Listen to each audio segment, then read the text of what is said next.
Esen місі цифирда yoңалықлар шығарылышы студияда Лилия Гатин олғатаба қойбір темалар турында қысқаша. Барлық мәдәниет сәлемәтлік сақлау мәғариф объектлары тұрық фон жылыту сезонына әзірлік паспортлары олдамны Йоршолыда қышқы шырға әзірлік нишік бара. Шолу үзінікілеріні тошламай Россия Дәулет Думасы депутаты Альфия Кагогина шыраттағы гуманитар ерден партиясын топшырды. Барлық мәдәниет сәлемәтлік сақлау мәғариф объектлары шулай ұқтырық фон жылыту сезонына әзірлік паспортлары алды. Бүгін бұл хақта аппарат кеңешмесі Башқарма комитет жетекшісінің бірінші орын басары вазифаларын башқарушы хабар етті. Қышқы шырға әзірлікнің нешік баруы турында алдағы минутларда сөйлербіз. Шолда гидравлик сынауларының 6 этабын өткерділер. Апрессовка вақытында Йоршолы жылық шелтерлері қызметкерлері 129 хилафлық ұшырағын ашықлаған. Шағыштыру үшін ұзған ел бұл сон 93 еді. Оларны бітіру бойынша ішлер алып барыла.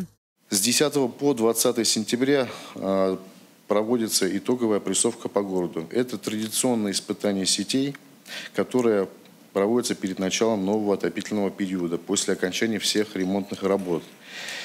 При условии отсутствия замечаний дома будут подключены к горячему водоснабжению раньше срока. 16 сентябрьға шелтерлерде 25 хилафлық ұшырағы шықланған шуларның жидісі түзетілген. Руслан Вилданов хабар еткенше социаль мәдәни білгіленіштегі барлық объектлар шулай көпфатирлы йортлар яңа жылыту сезонына әзірлік паспортлары алған. Образно говоря, завтра, послезавтра наступит уже время запускать тепло, принимать тепло. Это касается и объектов социально-культурной сферы. Здесь на слайде вы увидели 100% готовность. Дай Бог, чтобы эта 100% готовность была по факту. Татарстан Республикасы Дәулет торак инспекциясы башлыгында объектларның кышка 100% әзерлеге буенча шикләрен белдерде. Александр Тыгин капиталь ремонтның әле төгәлләнмәгән булуын искәртте. Насколько у нас обоснована 100% паспортизация? Я полностью присоединяюсь к сомнениям Нельгам Барыча.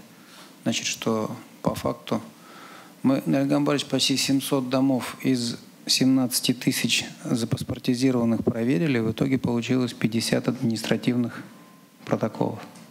То есть торопиться здесь не надо. И, радужные, да, перспективы выдавать за действительность. У нас реально... Руслан Флёрович, к вам вопрос.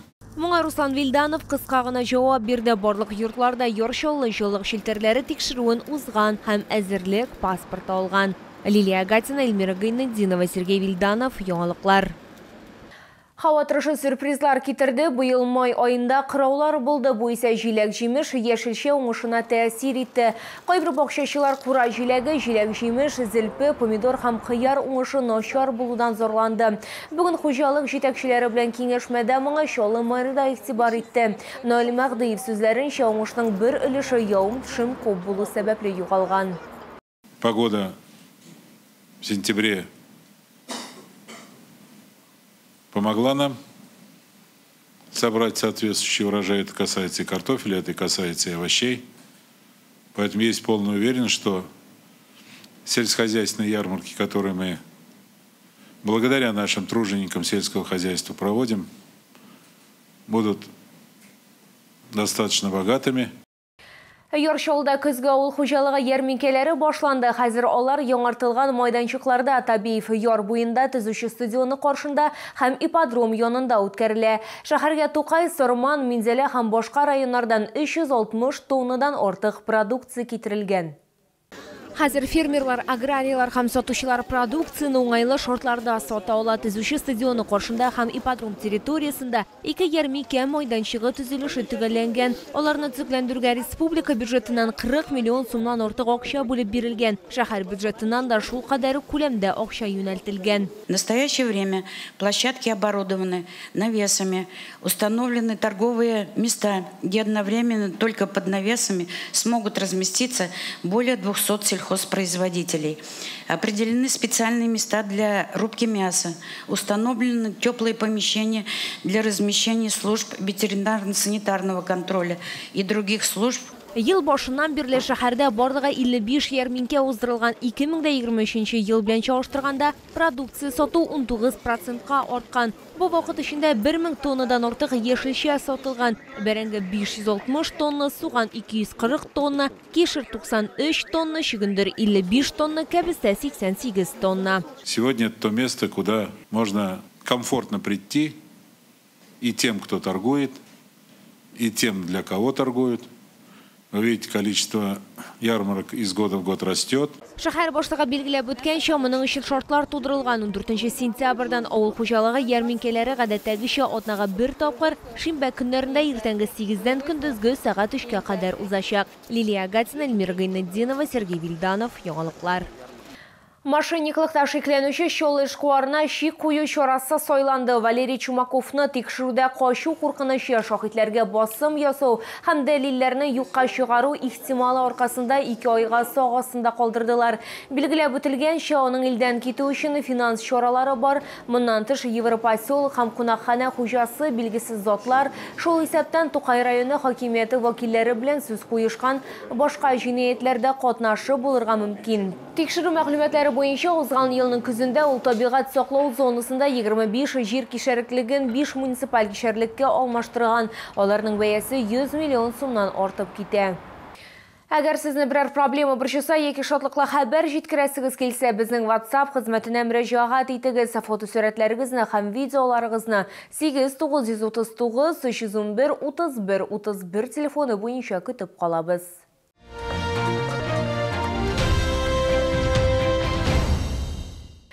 Чалу үзенекләренә ташламый. Россия Дәүләт Думасы депутаты Альфия Кагогина хәрби частьләргә узган атнада яр Чаллыдан җибәрелгән чираттагы гуманитар ярдәм партиясын тапшырды. Йөкнең гомуми авырлыгы 90 тоннадан артык.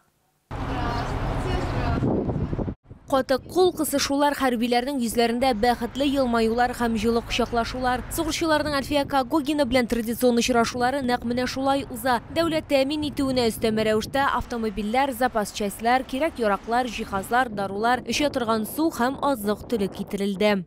Не свернула ни одной социальной программы, чтобы ваши престарелые матери, отцы, ваши бабушки, ваши дедушки, ваши жены, ваши сестры, ваши дети могли нормально расти, заради жизни сейчас.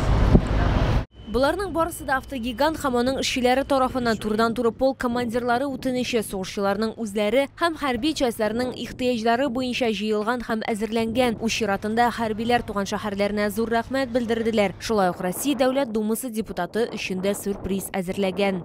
Хотим выразить глубокую признательность и благодарность за предоставляемую помощь, которая нам действительно очень сильно помогает в выполнении боевых задач. Всем, кто приложил руку к сбору гуманитарной помощи, спасибо, что не забываете. Победа будет за нами. Исегезгә төшерәбез, Альфия Кагогина Татарстан предприятиеләре һәм битараф булмаган чаллар белән берлектә даими нигездә яңа регионнарга һәм чиктәш линияга гуманитар ярдәм оештыра һәм илтеп тапшыра. Лилия Гатина, Яңалыклар.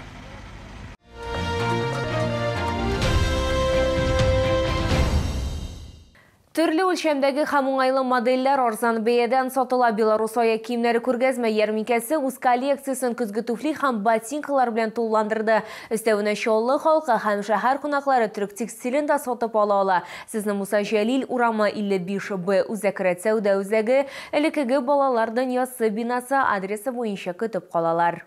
Для больных ног, вот, допустим, это самая очень удобная обувь. И я вот купила зимние сапоги и очень довольна. Это самое, мне удобно. Проблемалы аяклар, чыгып торган сөякләр яки киң табанлылар өчен шишелеше бар. Белоруссиядә җитештерелгән аяк киемнәре. Өстәвенә хәзер күргәзмәдә ир-атлар өчен дә, хатын-кызлар өчен дә көзге коллекция, туфлиләр һәм ботинкалар күп. Верх данной модели сделан по особой технологии софт, что обозначает мягкость. Эти туфли облегают вашу ногу как домашние тапочки и представляют удобство при ходьбе. Имеют лазерную обработку, что придает им мерцающий эффект. Подошва вулканизирована. Такое крепление делает обувь влагоустойчивой, а также легкой и гибкой. Төрек текстиле турында да онытырга ярамый. Урын, җир комплектлары, мендәрләр һәм юрганнар, искиткеч сыйфатлы плетлары барысы да бер урында. Состав ткани для постельного белья полностью натуральный. Здесь присутствуют только хлопковые нити высокого качества. Для пошива постельного белья используется полотно с плотностью расположения нитей 120-150 грамм на метр квадратный, что обеспечивает хорошую мягкость и прочность белья. Легко поддается глажке и делает ваш сон приятным и комфортным. Беларусь ая кимнәре һәм текстильне Муса Җәлил урамы 55Б үзәкрәт сәүдә үзәге элеккеге балалар дөньясы бинасы адресы буенча сатып алырга мөмкин.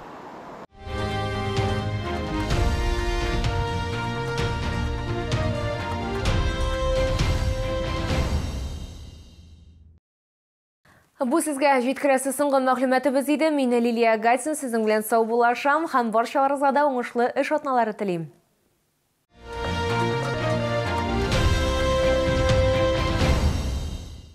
22 сентября. Золотой тенор Евгений Южин с программой Магомаев, Мартынов, Ободзинский. Не пропустите!